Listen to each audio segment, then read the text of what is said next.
So I'll just start this way. I'm Dan Weisskopf. I'm the ETF professor and also lead ETF strategist at the ETF Think Tank. And I will say a couple of things. First off, because I want to do this the right way. A lot of folks don't understand what we do. And in the ETF Think Tank, we help financial advisors build, I hope, better business models as well as portfolio models. And these days, helping them manage risk. So thank you here. I'm going to hand off the mic to Dave. Dave, you there? I don't see Dave. He made it. I am. Okay. How's it going, everyone? Dave Chikansky here, fellow portfolio manager with Weisskopf at the ETF Think Tank in Toronto.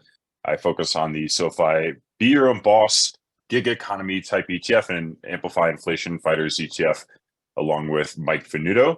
And also focus on global macro, which is super difficult in this environment, to be totally frank and honest. It's just, hopefully we have a lot more answers at the end of this. So Anurag, we're dependent on you to give us solutions on everything that's happening in the market today. So I hope you're prepared for that, and I will pass it on to Cynthia Murphy. Yeah, no pressure, no pressure. I'm Cynthia Murphy, head of research for the Tank. And as always, I'm thrilled to see everybody here. We love our Thursday happy hours, and you guys make it fun. So thanks for showing up. Mike, you go, and then introduce Anurag as well. All right. So I'm on my iPad. That's why I look different than usual, because my Apple computer crashed today when I did the update. So I'll try to get on the normal way. It's just hilarious. Apple's down. We got the guy from Bloomberg who covers Apple. So should be a fun time. I'm actually going to be on Bloomberg ETF IQ Monday with Eric and I can't remember who else is on it now. They changed things. So, happy to have you all here in the Tank. Excited to talk about some of these, mega cap tech growth names that all of a sudden might be value. Who knows? So, I was late, so I don't want to mispronounce our guest name. So I'm going to let you introduce yourself instead of making a mistake. No, thanks, Michael. So my name is Anurag. I am a technology analyst with Bloomberg Intelligence. I've been with Bloomberg Intelligence or BI for 12 years. In fact, Michael, Eric Balchunas, who is the host of the ETF show, emailed me just now and says, "Oh, you're presenting here. That's awesome. These guys are great." So, that's another shout out from him. So I'm part of that group. I've been with, as I said, for the last 12 years, ever since this department was formed. And when I first started, I think we were around 10, 15 people in the department at that time. Now we are over 400 research analysts across the globe. We're one of the largest research shops out there. And our job is to provide research to our clients on the terminal. That's really our mandate. I mean, we do not rate companies, and I'm not going to tell you what to buy and not buy, but I'll tell you what is good about a company and what's bad about a company, all the risks, and it's up to you to decide whether, it's worth your dollar to invest in something or not. And then prior to Bloomberg, for a decade, I was at KeyBank Capital Markets. I was a sell-side analyst there. At that point, I was recommending stocks to people during the financial crisis and before. So I've always covered technology companies, mix of software, a bit of services. And then in my previous life, I used to cover payments and processors. So it's been a lot of fun for me to understand what's happening in the tech space. Now at Bloomberg, I cover a bunch of companies. What I'm going to do is I'm going to just put this in the chat, kind of my coverage area, because I love, if anybody has questions specifically about a stock, we can go over and talk about the pluses and minuses of each of these companies. But in reality, these are amazing business models. I mean, mathematically, from a return on capital point of view, the amount of capital that they use to conduct their business, the moats around them. I mean, majority of them are pretty impressive in the way they do things. And I'm happy to answer any and all questions about any of these companies, what's happening currently, where the valuations are, where could, how to think about it, or how do I think about it at this point. So let's start with David. David, your hand is up. Go for it. Yeah, I have a little bit of a cheeky question, so do the size of research groups within Bloomberg correlate with the market cap of the companies that they cover? Or like, how does that work, right? You guys are at 400. What's the politics on that? Like, how do you, how are the size of the groups determined? No, we are divided into separate categories. So think about it this way. We have an equity group, a credit group, an ETF group, et cetera, et cetera. So, each individual department or subsegment covers that particular asset class. So we have somebody who's only going to cover strategy of the equity markets, and somebody who's going to cover ETFs, just like Eric Balchunas, he does. So he talks about ETFs and what happens. We have a group that does credit analysis on that. And on the equity side, we covered, let's say, about 2,000 companies, and each group would cover X amount of names. So I cover about 15 names right now. I'm going to cover a few more. It just happened that, by default, I covered software names, and software is something that is so, embedded in almost everything that we are doing. When I started covering this space 12 years ago, IBM was a different animal. Microsoft wasn't that big. AWS was a very small element. I didn't cover Amazon. I just took coverage of Amazon 2 years ago. By the way, I only covered the cloud portion of the Amazon, so not the entire Amazon. So I only cover the AWS. And then last year, what happened was our hardware analyst left, who covered Apple, and they just needed to find somebody who's a little more experienced to cover that name, and that's how I got Apple. So that's really the history. But if you look at it, all my names, the common thread in all of those names is digital transformation.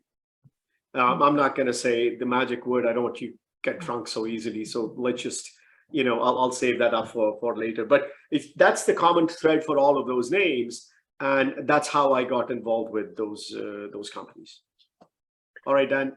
Yeah. So it's funny because when I talk to advisors right now, one of the stocks that we isolate is obviously Apple, because Apple is so ubiquitous across so many different ETFs, right?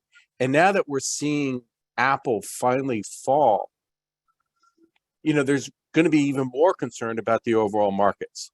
Yeah. You had a different take on Apple, as far as it going down.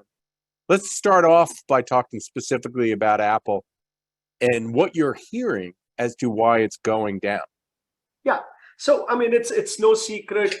Apple's 7% of S&P, and it's probably over 10% of NASDAQ. So anything that happens to, Apple happens to everything. So Apple, the problem for a lot of people is, and I'm going to actually share my screen if that's okay with you. And again, let's look at Apple from a logical point of view. Share screen, host disable participant screening. Okay, so I can't share screen, but that's fine. Don't worry about it. Let me. Dan should be able to fix that. Yeah, I just allowed you. Try again. I just did. Yeah. Okay, so I'm going to just share this the screen of the Apple's revenue growth model. Now, again, I cannot read, like if you look at it, 2018, let's just look at calendar year basis, right? 9% growth, 2%, 10%, and 29%. What typically happens is, from my judgment call, is Apple's actually a far more stable business model than this. 53% of their revenue comes from the iPhone. So whatever happens to the iPhone, that's where the revenue goes. Now, the services business has done so well over the last 2-3 years is because of the app download. The downloads have been very strong because of the pandemic. People have been downloading games and other things and doing more transactions, buying more iCloud and all that stuff. And that's been, services has been growing in double digits. But there comes a time that's going to just stop. The double-digit growth is not going to be forever in that game. And again, if we were to, and one thing I would say is Apple needs to start doing this very quickly, is to segregate the constant currency growth rate with the as-reported growth rate. Because what the problem is, all of the numbers they give in their segment stuff, they give it on a US dollar basis. So even though, for example, in services business next quarter, even though it's going to grow low double digits, in the US dollar, it's not going to be that way. And just a normal human being who's not looking at those numbers in a detailed way will not be able to see that. Next quarter, that currency impact is going to be even more. It may be 600, 700 basis points. So imagine just taking that away. So I think they need to do that because all the other technology companies do it. I mean, Microsoft is very detailed. All their data is always on constant currency. And that really helps at least to do an apples to apples comparison for the growth rates. So having said that, even on a constant currency basis, I think the services growth will slow down to high single digits, which is fine. There's nothing wrong with it. But for Apple, the real thing is, well, what's going to happen to iPhone shipments? That's the only thing you care about Apple are two things, the services growth and the iPhone growth rate. And we have been saying for a while that, listen, the world is a very different place today. In fact, in the chat, I just posted a LinkedIn TV shoot that I did yesterday. If you have time, please go take a look at it, because we talk about, it says, listen, if Apple can do flat unit shipment growth for the next 12 months compared to the last 12 months, I'll be very happy with it. Because all in all, that means if Apple can just show 2 to 3%, 4%, 5% organic growth rate, I'm going to get 90 to 100 billion in free cash flow for the next year. They're going to use all of that for buying back stock. So you're just sitting there in a recession, a company that's going to grow 2-3% of top line, my EPS growth is going to be 8% or 7-8%. Not bad. I mean, in a recession. And next year, what happens is when the next refresh cycle comes in, you can get a 5 to 7% increase in the unit shipments. The other thing I want you to think about is, and again, it took me a while to really get the Apple story, frankly, because I never thought about consumer electronics or hardware in this way. You have to buy new units every year. There's just no way out of it. But that's a problem because unlike the subscription business, there is an issue. But you need to think about Apple's product cycle as something like a subscription, because in bad times, I'm not just going to abandon and go buy a Nokia. My phone, I may just not upgrade it for another year. So if you look at the Apple's installed base, there are about 800 million devices out there. The refresh cycle is roughly around 3.6, 3.7 years, somewhere in that range. No matter what happens, every year, the baseline is they're going to sell 220 million units. Some days the ASP is going to be a little bit more, a little bit less. In some years, that 220 could be 1 or 2% less, 1 or 2% more. So you need to think about how stable this business model is, that no matter what happens, you're going to generate that same amount of revenue year after year after year. That, I think, is something that most people do not understand about Apple, is how stable this business model is. So Bloomberg posted a Bloomberg News, our friends on the other side. I'm not part of the news setup. I'm in the analyst community. They published something that Apple has told their suppliers that don't boost production right now. The units are going to be flat year over year. I'm very happy with flat. I'll take flat any day at this point when the market's declining so much. And on top of that, think about it. 43% of the revenue comes from Europe and China. In Europe, the British pound is down, 23, 24% or 20% or so. Euro is down around 20% or somewhere in that range.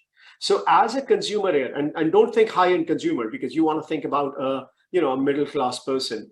That person's purchasing power suddenly went down by 20%. They have to pay shitload in energy costs.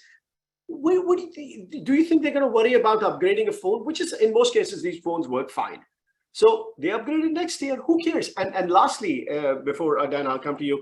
Lastly, the iPhone 14 is not a hardware design upgrade.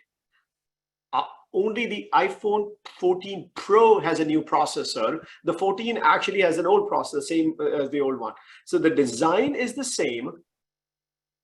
I have no compelling reason to. Like, for example, I'm a fast-paced, upgrade person. I'll change 1.5 to 2 years. Even I don't want to change it, not because it's going to cost me a little bit of money. It's because I will wait for the next upgrade cycle and buy it next year. All right, with those comments, Dan, I go back to you. Okay, my colleagues are going to laugh at me because I feel like a big sucker because my daughter just upgraded to the Pro. Her phone wasn't working. Was it? Well, see, the phone wasn't working. The number, and by the way, we're going to publish a very big research report on Monday on a survey that we ran. And one of the things that it was the same in the last survey, the number one reason people upgrade to a phone is because their battery doesn't work. Yes, that was her issue. It's simple. And how long did she have a phone for? 2.5 years. So it's faster than it's faster than most people, but it is normal. The refresh cycle is about 3.6 years. So I have a number of questions for you. First of all, what you just described is really a bond. Should we be looking at Apple more as a bond than an growth company? Because it's shrinking, right? It's shrinking its float. Its yield is going higher in theory, per unit, right? And arguably, don't laugh at me, colleagues, kind of like a store of value. Yeah, why won't you? Do you know what the spread is over treasuries for them when they go out to the market? Anybody? Any guesses? Without 50. Looking, please. 50 Anyone? 50. About 80 5 basis points. Yeah. 80 basis points. Come on. But also, you're assuming that people obviously, you're basically saying that the loyalty of continuous refresh within the Apple cycle, whether it's 2 years, 3 years, 4 years, doesn't really matter in the timeline, as long as they stay within the system. But you are seeing some cracks in like Europe, especially. They've had a lot of internal systems that push out other processors, such as like the messaging app, and having different messages from an Android to an Apple, which I know Europe is trying to address right now. Also, they have a lot of headwinds behind them because of a lot of data privacy things that happen to companies such as Facebook, right? Because they're their own enclosed ecosystem from search to execution of sale. And so what are your thoughts on those two things? And obviously, one has been a headwind, one could be a future tailwind. But in my opinion, some of those things scare me whenever I see the last oligopoly standing that hasn't been hit from consumer data protection. Like when is their hit going to occur on that side? And does that hurt their loyalty of this 2 to 4 year cycle on either of those questions? So. It's a good philosophical question, but I would argue with you or anybody else that if there is any company that has championed consumer data protection rights, it has been Apple from the get-go. It is just the way they operate and their philosophy of doing that. Now, I'm not saying, they pretty much killed Facebook and, with one swoop of the wall changes that they did in terms of tracking of how the user goes. People will not abandon a product because of what you just said.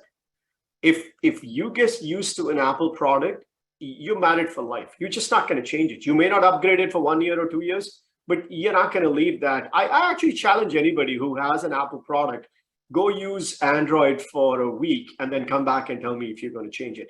And actually, it's the same thing for a higher end Samsung user too. A higher end Samsung user that loves that Samsung phone and the Android use, you cannot have them to go over to the other side if they've been using it for a while. This is the power of the install base, which is one of the reasons I am very worried when people just blindly say Oracle is going to die and its database is going to be dead. Yeah, that may take 15 years, but please don't underestimate the power of the install base. Same concept I say about Microsoft Excel. Same thing I say about Adobe Photoshop. Once you get used to this thing, you just don't leave it. How much money will you need to get rid of your iPhone if you have been using it for more than a few years and go to a competing system? You just don't see that. These are products that have 97, 98% loyalty rates. Now, people do get pissed off because of, my boss was an Apple customer and he just got a very bad experience with customer service one day. And he just said, you know what, screw it. I'm just going to abandon it. But all his kids are still on it. So, he's still paying for it one way or the other. But the ecosystem doesn't die as quickly. So from my point, yes, it is like a bond. But the reason what I'm telling you is the re-rating of some of those things is that this is not a company that can grow 10%. Now, when we talk about Microsoft, I feel very confident that for the next 3 to 5 years, they can grow north of 10%. This company is more of the 5 to 10% range in between because of exactly what they're selling. Now, the pro models, for example, then when you said that you bought for your daughter, that will help the ASPs next year. So they're going to make the pro model as very, very special, and that's going to help you. The iCloud pricing could go from $299 to $325. I'm just making it up. That's a good number. Then you look at Apple Care. Every time the price of the phone goes up, Apple Care price goes up. All of those things help the ecosystem. And guess the ancillary products you buy from that. My headphones, what is it, $249 a piece? Before it used to come with the damn phone. Now I'm paying extra for those things. So those things is the power of the ecosystem. And the more and more you are tied into it, it just provides for a very, very strong free cash flow. Actually, I take it back. Very, very stable free cash flow. And that's where the bond-like behavior comes in. Oh, and don't forget that. Well, they're cash rich, so they're actually benefiting by the higher interest rates too, right?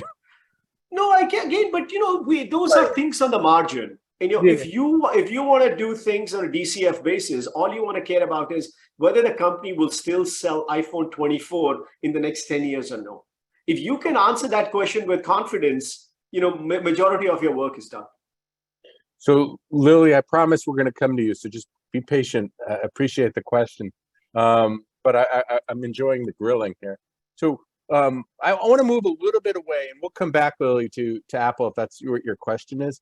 But I want to move a little bit away from Apple because your breadth of coverage is so broad, candidly. I could ask about DocuSign. I could ask about Salesforce, Accenture, Adobe. I mean, we're long some of these names, Oracle particularly. Do you have if you were in my shoes, a blockchain favorite? I would say it would be one of the services companies, frankly, because what would happen is they are the ones who are implementing that product. So, you could, if I was you, I would go down and ask these 4 companies, which is Accenture, IBM, Tata, and Infosys, as to how many blockchain projects do you running, and go from there. Because blockchain for me is a lot about customized work, depending on, trying to fix something in the background. Oracle, yes, their database, technology could most likely have some element of that, but the story or the valuation of that is dependent on so many other things, on their application business, their Cerner acquisition, etc. The services companies are the one that I personally think are more pure play when it comes to a concept like blockchain. And by the way, we do that. We do call them up and straight up ask them. And the funniest part is sometimes we know more about the blockchain than the IR people do, in terms of their company involvement, which is very, very funny. No, fair point, because they don't report revenues that way, so it's very difficult for anybody to know, what the exposure is and so forth. And often we ask the question, how many people are actually employed on your skunkworks group that are dedicated to the blockchain? So we definitely have some interesting conversations. Can I pivot a little bit further around Adobe? Yeah. I'm reading a book called CEO Excellence, and I'm going to be interviewing one of the authors of it, McKinsey Group, right? And to me, this is a period of time along the lines of what you're talking about, where certain CEOs who are excellent, are going to make major moves, right? That will pay off or not pay off in 5 or 10 years, right? The CEO of Adobe paid 50 times revenues for something. Crazy number. Any thoughts on Adobe? Yeah, so I was talking to your colleague before that, and I said, I am a big fan of Adobe for a long time, and I'm a big fan of Shantanu. I mean, he is, I would say, the grandfather of the right way to run a company in the software world.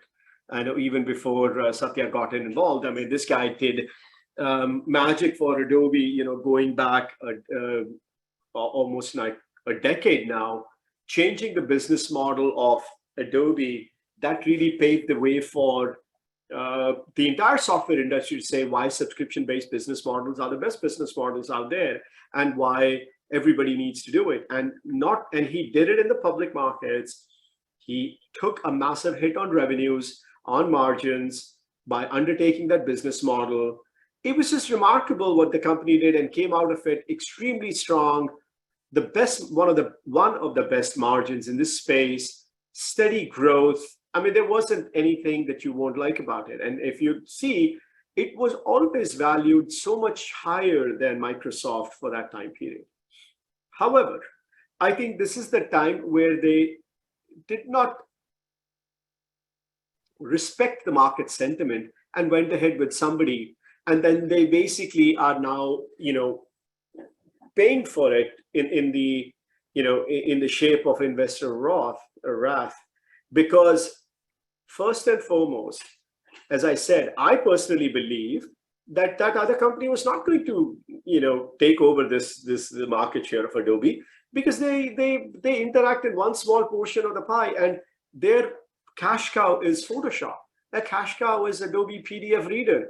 You just don't get rid of those things. I mean, if you were to put me on a spaceship and come back 10 years, I'm still going to find PDF documents. I'll still going to find Photoshop around with Excel also.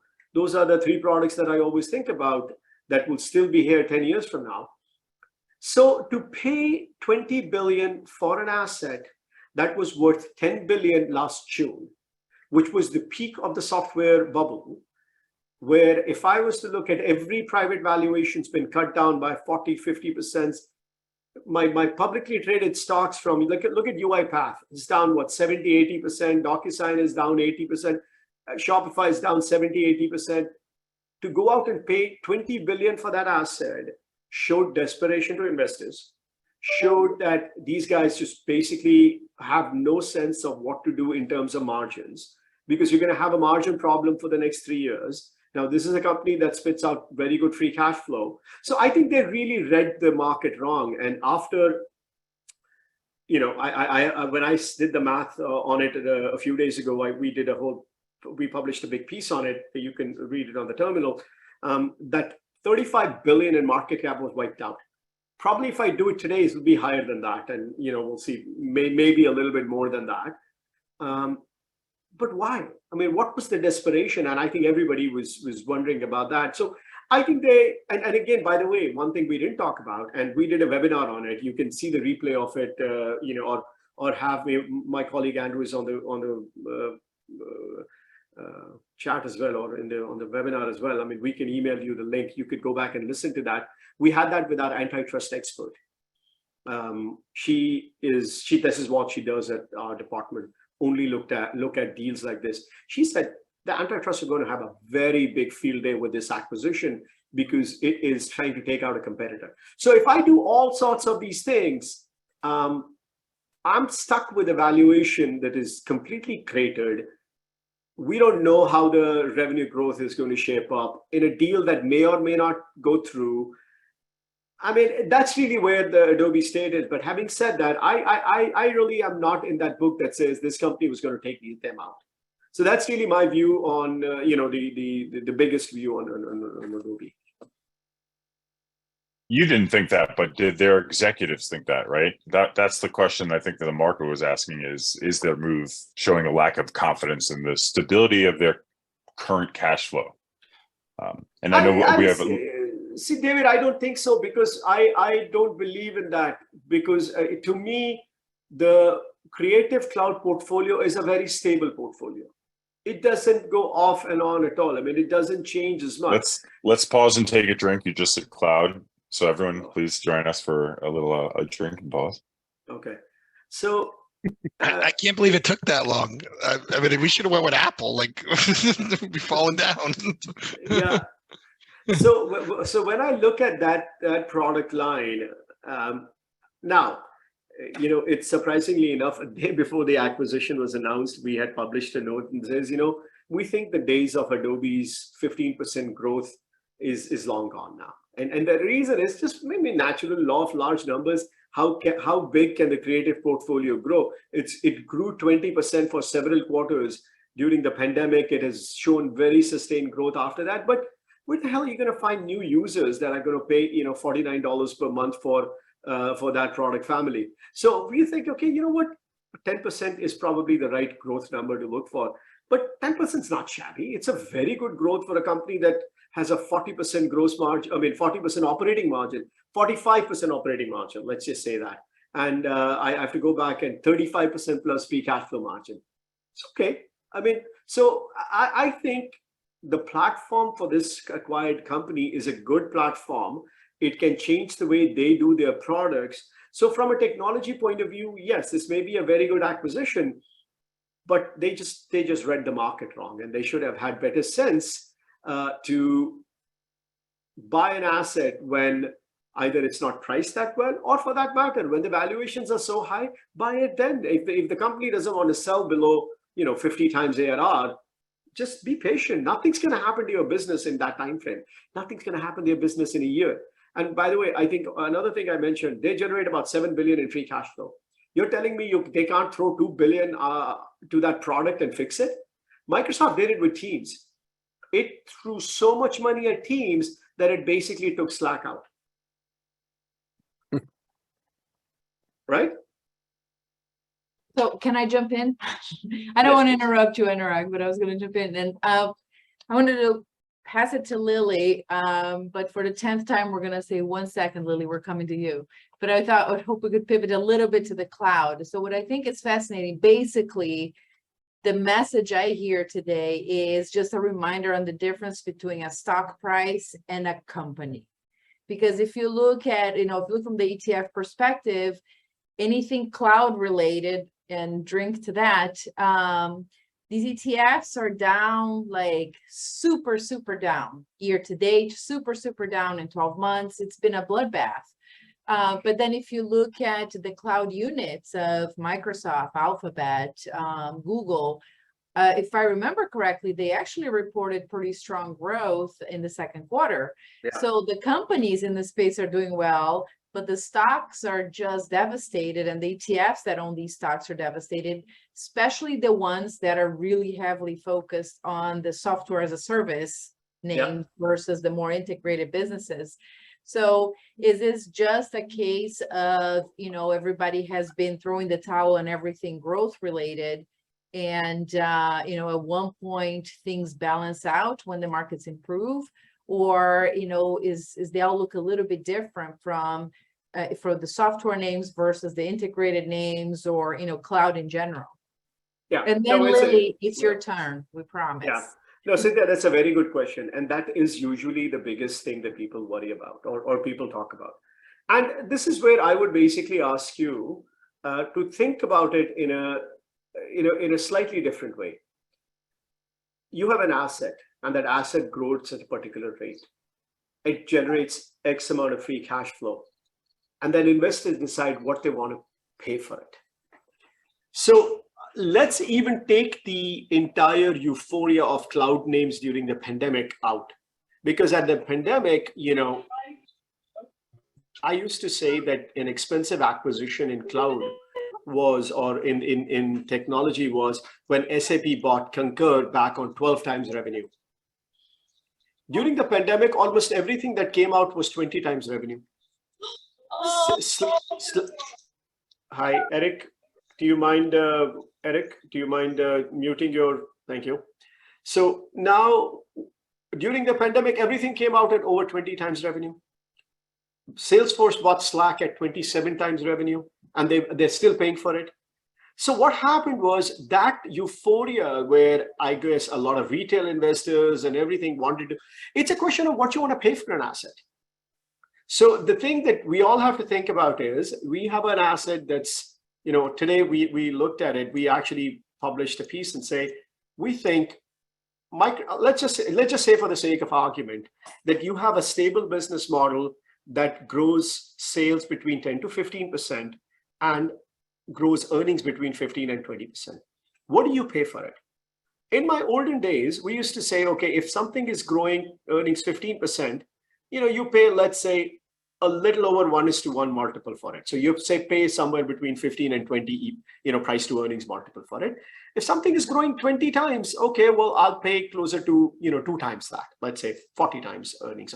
So it's the valuation that is taking a beating. And the valuation beating is nothing to do with what's happening in the fundamentals of the stock. In fact, in this chat, if any of you can see, I had a LinkedIn post there of a TV hit that I did yesterday. And the thing I talk about over there is the only thing that matters at this time is where inflation is going to be, because that's going to dictate the discount rate. If you tell me that the discount rate for a growth stock, or you need to discount it by 7 or 8 or 9% because the 10-year is going to rise quite a bit, then I should be very worried about technology stocks. But if you are telling me that once inflation comes down, and it'll come down, it's just, we just don't know when. We don't know next month or the month after, but all the demand destruction that you're seeing right now, oh, it's going to happen. It's let's not fool ourselves that the Fed knows what it's doing, and it's the right responsible way. We all have been drinking based on cloud for the last 10, 12 years. You gotta have hangover. It's just you gotta stop drinking someday. And so it's not right now. This has been going from 2008 onwards. So all that liquidity needs to slowly. So once we get through that, the question is where the 10-year is going to be there. If you tell me this is for my personal investment, I bought a lot of these ETFs also, and I'm deeply in red as well. But if you're telling me that next year, when you and I have this discussion right now, the 10-year is going to be at 3.8%, and I can get, and inflation comes down, I bet you none of these tech stocks are going to be here where they are. They're going to be way above where they, but it all depends on the discount rate. So, but if inflation reading comes out this month, or in October, that's going to be higher than last month, then they're going to raise rates even more. That means you're going to have another leg down for all the tech growth names. So it has nothing to do with the fundamentals that you mentioned. Now, cloud growth now, because of demand destruction, will go down, but it's not going to be negative. If the cloud infrastructure industry is growing at 30%, okay, it grows at 25, but it's still going to grow. But the fun part, what's going to happen, Cynthia, over there? The year after, that demand's going to come back. 2024 is going to be a phenomenal year if we play the game it works is 2023, everything goes down. As soon as we get a whiff that inflation starts to come down, all those digital projects that are on hold right now, or are getting put on hold, all the consumer demand that I'm saying, in the iPhone and other things are being slowed down, it comes back like this. You just don't undo these things. It's a question of, and we saw that during the pandemic a lot. In fact, I'll actually show you. I'll show you a very interesting chart, and this and what I'm showing you is exactly what happened with AWS also. Give me a second. This is great. I hope the people on Twitter appreciate all this. Okay, so I'm going to show you a chart. Well, I think we should get Lily in here. She's had her hand up. Her arm's got to hurt. Thanks, So, Lily. so Let's look at this chart, and then we'll have Lily talk. Okay. So you see this chart. This is AWS growth in constant currency. Okay. So let's go back. This is 1Q18. It grows at 48. These are in constant currency, right? So this is where AWS was growing. Then during and again, 40. Then it fell in the 30s. Now this is more a matter of scale. As the company is getting bigger, now this is currently it's at a 76 billion run rate company. I mean, this is or trailing 12 months is closer to 80 billion in revenue. So, but look at this. This is the period where you saw consumption go down during the pandemic. The year after, all of it came back. You will see the same exact chart for Microsoft Azure.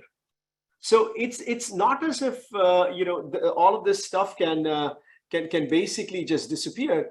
It's just that it's I call it demand deference, not demand destruction when it comes to technology or the companies that you're talking about, Cynthia. So I do expect all those growth rates to start tapering over the next 12 months. But boy, after that, let's assume inflation is under control and your 10-year is at a decent rate, massive rebound. But I can't time it. There's no way for me to give you a time frame. You have to tell me what happens to inflation. I can tell you what happens to these stocks then. All right, Lily, I'm not going to listen to anybody else now. Please, Lily, go for it. You got to unmute yourself. Get on Lily. mute.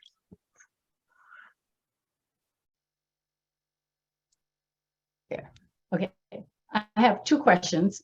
I think I saw you on Bloomberg October last year. You were very negative on Apple. You said the cost of capital was going up and there was a supply chain problem. Now, based on what analysis? Last October. Okay. So, was it last October? I'm sorry, when did you say? Oh, you were talking about Apple. No, when Apple was computer. it? No, I know when. Right, last year you said that, right.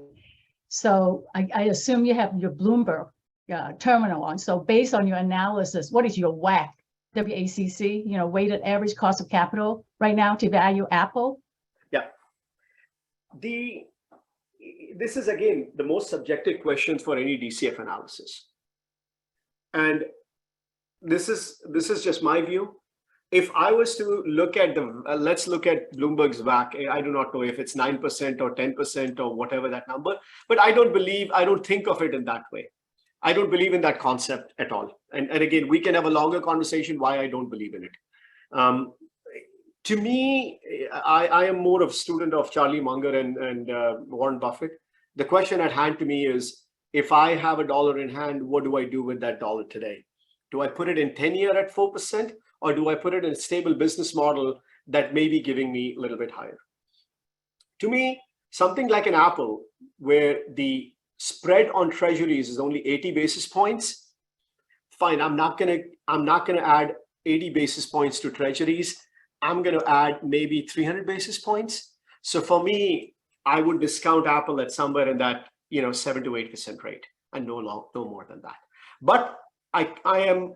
If you take me to University of Chicago and the professor over there with multiple PhDs will tell me that I have no idea what I'm talking about, let that be. But if I have $1 and if I have a business model like Apple, I wouldn't want to discount it for more than 7 or 8%.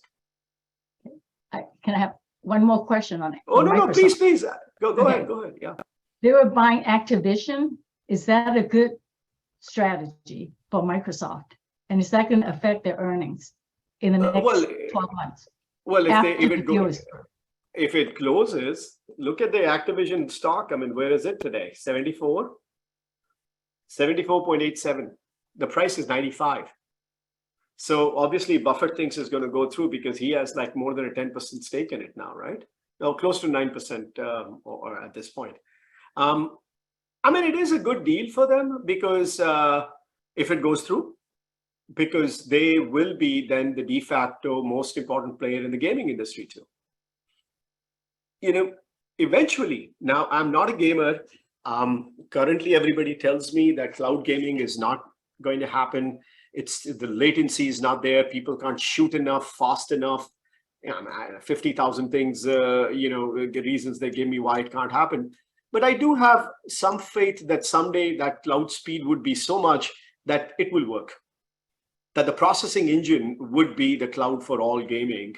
And if a company has a good stronghold on Xbox and the gaming studios over there, and you can offer a very high experience to customers, whether it's on the PC, on the phone, or the cloud, and it's on a subscription basis, then you have another very solid business out there. So I think it's going to be fine, but the regulators are the ones the problem here based on the stock price. I don't think I'm less worried about the strategic part of it. Thank you. So as long as we're talking Apple, as a yes or no answer, I'll ask you simply, are they going to build a car? Yes, I think so. But what the hell are they going to build? I have no idea. And I'll tell you why. And I'll explain you my logic behind it. Everybody wants them to build an amazing car. And I've thought a lot about it. And the way I have thought about it is, what would be the price point of this thing? Because two things will happen. Either they want to build something that is going to be mass adoption, or they're going to build something more expensive. So let's look at let's look at the car industry right now.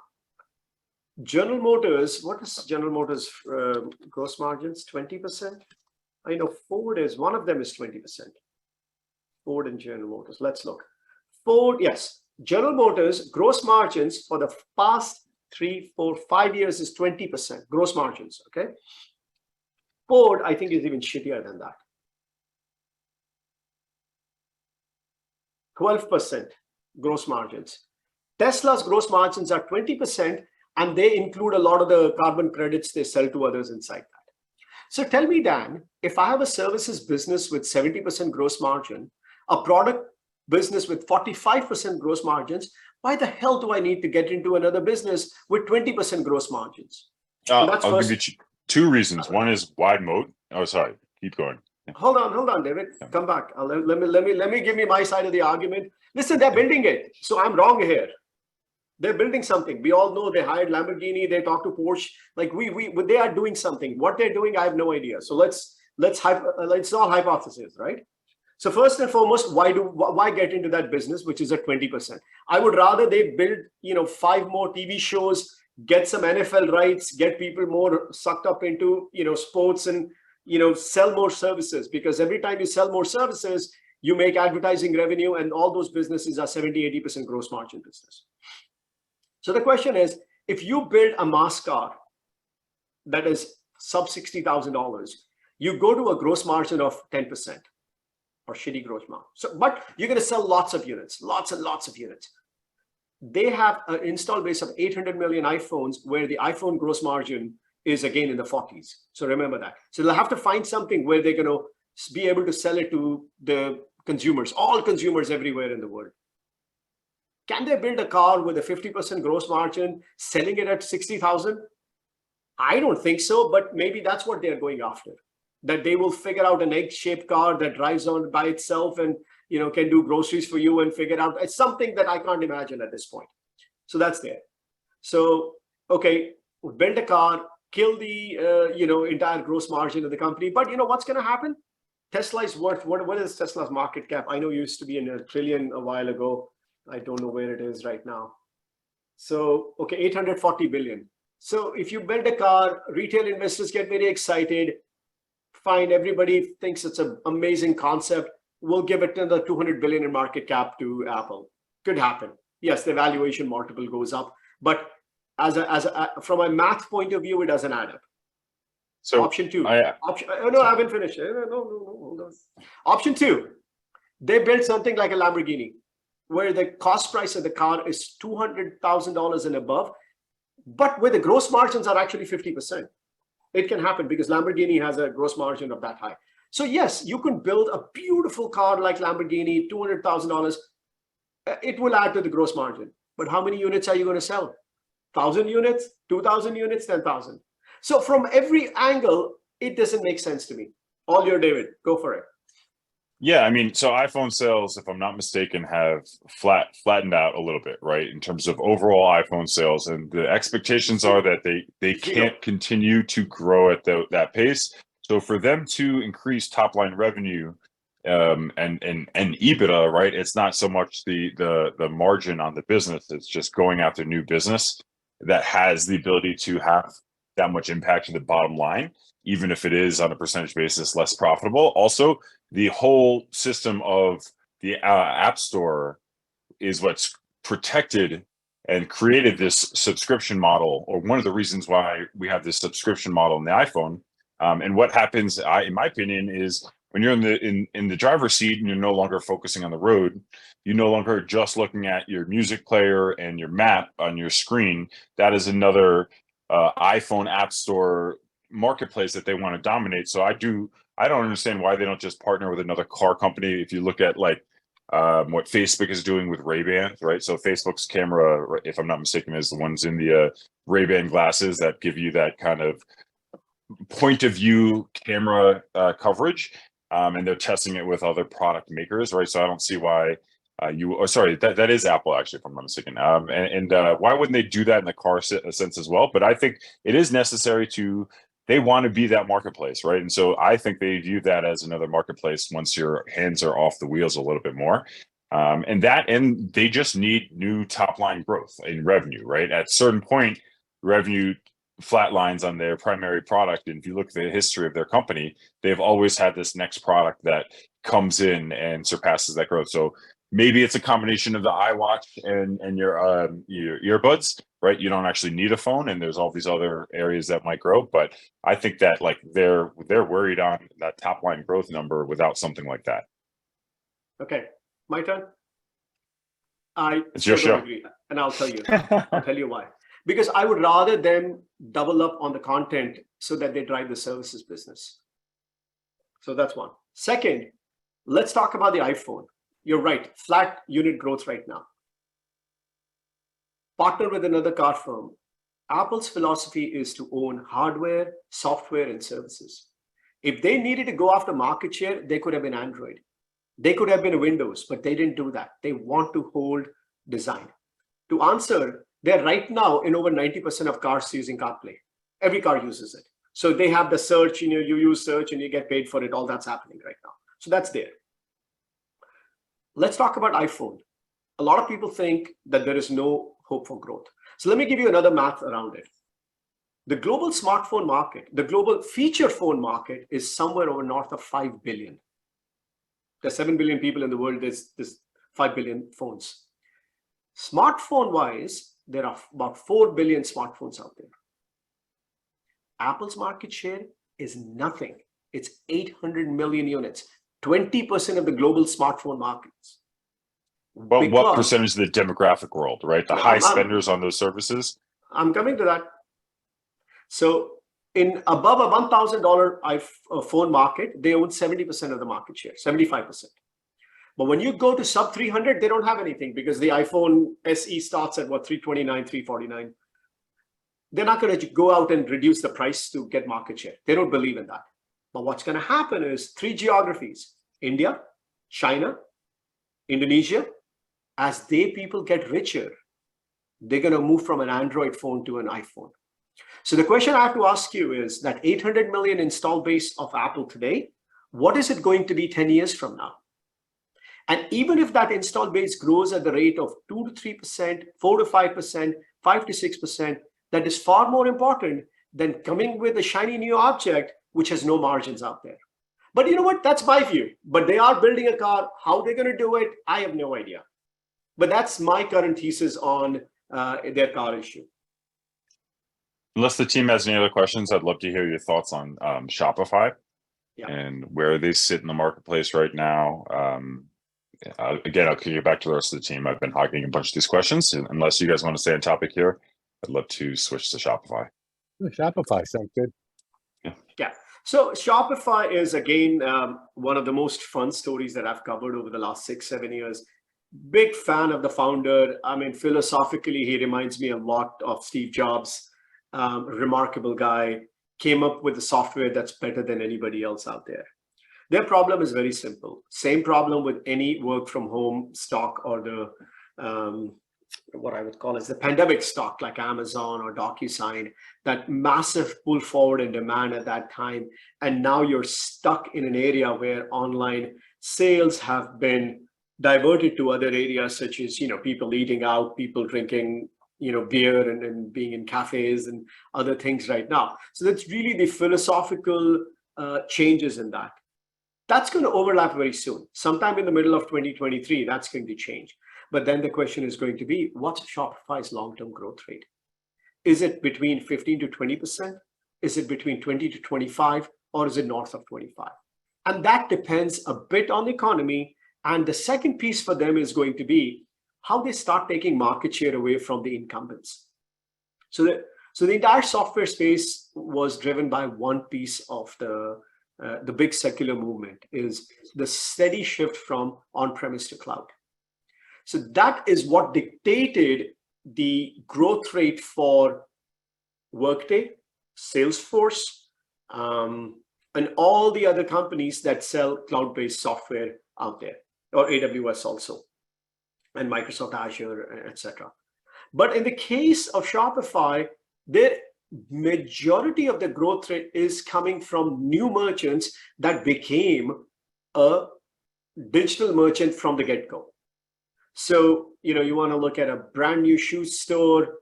What are those fancy shoes? Allbirds. A store like that, and it's all those, all those companies. But so far, the legacy companies have not migrated their software over there. The Nordstrom is not using Shopify. Nike has one tiny division that's using Shopify. So all those companies that are selling their e-commerce online slowly will figure out that, if I use Shopify, it'll be better. So that's next phase of growth could go from there. Could go from people who are doing some of the on live merchants and stuff like that. So I think that's really where Shopify is right now. And on top of that, what happened was, it's the worst thing for them. I feel bad for them. I really enjoy talking to that company. Because of the pandemic, growth rate goes down. Because of the economy and all the things that are happening, you are seeing a massive dip in valuations. And then suddenly everybody's focused on profitability, and these guys have to spend quite a bit of money on their fulfillment network. So the CapEx hasn't gone down. They're still putting money in the fulfillment network, and everybody is very keen on margin expansion. So all those things is making them, it's a problem. But once again, when multiples compress, there's not a whole lot you can do. Somebody was willing to pay, 20 times sales for Shopify. Right now, nobody wants to touch them at, where are we today? Shopify. Okay, shop. I'll have to go back and check their, I can just quickly check. We can just assume less. His Bloomberg's not working. No, Bloomberg is working. I have way too many. And if you need a new terminal, please contact him. So 5.5 times, 6 times sales right now. People were throwing money at it at 20, 30 times sales a year ago or a year and a half ago. Now nobody wants to touch them at 5.5 times sales, and that's investor appetite. People are scared. But I think it's a high quality company. The question I don't have an answer for you, because that's going to dictate their valuation, is next 2 years, do they grow above 25%? Do they grow above 20? Or do they grow above 15? I think 15 they should be able to do without a problem. The question is, how high does it go from there? Wonderful. Yeah, I was just going to say, Anurag, I don't know why you ever left the sell side. Yeah. But we are going to thank you. We did hit the top of the hour here. It's been awesome. I'm going to have lunch with Eric after the show if you want to come with us, and maybe I'll bring Dan to that so he can ask you 50 more questions. And David's got a bunch for his funds as well. It is awesome having an analyst here who covers a bunch of names we own in our active funds. So next week we've got Hashdex, who's our new partner in the DeFi fund. So we'll be talking a lot of Bitcoin, a lot of crypto. It looks like Lyle's got like a mining rig right behind him. Is that a ham radio, or are you mining Bitcoin in your basement, buddy? All right. Well, thank you, everyone. We'll see you next week for our next show. And this has been an awesome one. Thank you.